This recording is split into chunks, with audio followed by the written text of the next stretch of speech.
So what this shadow is as you can see, a 1 pixel shadow that I don't even know if you guys can see it, but it's a thin white line right at the top, only a 1 pixel white shadow at the top.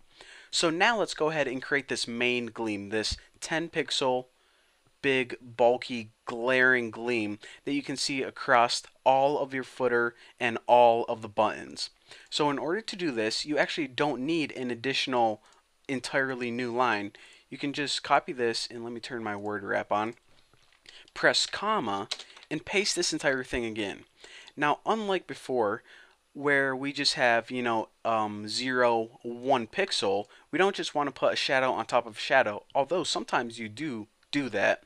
What we want to do is we want to change the second one to 10 pixels, and we want to bring down the opacity to 0.2.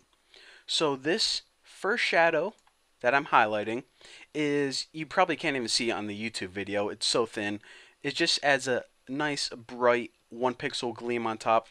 And the second shadow that we just created is actually this big, it's almost the height of my cursor right here. It's this white glare across the top of the footer, and that's usually everyone's favorite glare because it's the most apparent. So now what I want to do is I actually want to add 2 more shadows. So they're going to be kind of the same. So inset 0, 10 pixel, 20 pixel, RGBA, 255, 255, 255, and the last value for this one is 0.25. This third shadow that we just created lays on top of this footer, and it's actually a very blurry white shadow, and it fades from the top to the bottom. So as you can see, this entire footer is light at the top, then it gets darker as you go towards the bottom of the browser. This is what this shadow accomplishes.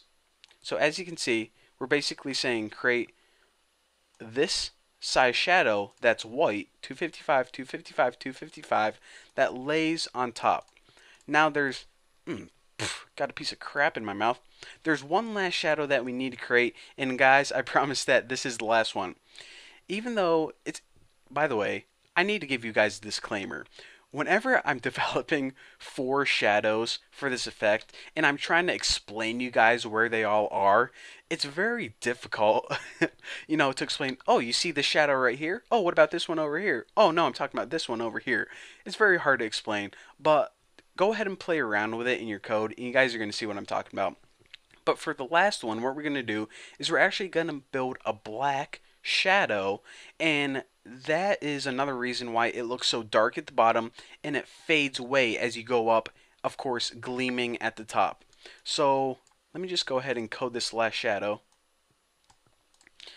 And the code for this, let me get my cursor in the right place, is inset 0, -15, and yes, you can have negative values, -15, 30 pixels, RGBA, and of course I said this one is going to be black, so that means 0, 0, 0 for black, and the opacity of this is 0.3.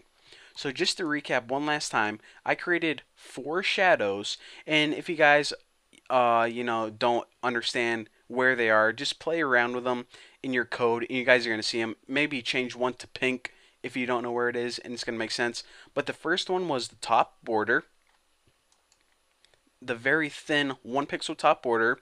The second one was this main glaring top white section that is 10 pixels. The third one, you guys probably can't notice it, it's hard to point out. It overlays it in its top white. And the fourth one is just a dark shadow that comes up from the bottom, just to make the bottom of your footer a little bit darker. It makes the glare pop out a little bit more. So anyways, that is how you use multiple shadows for an awesome effect of a transparent footer. But guys, we are nowhere close to done yet. But for now, thank you guys for watching, and well, I'll see you guys in the next video.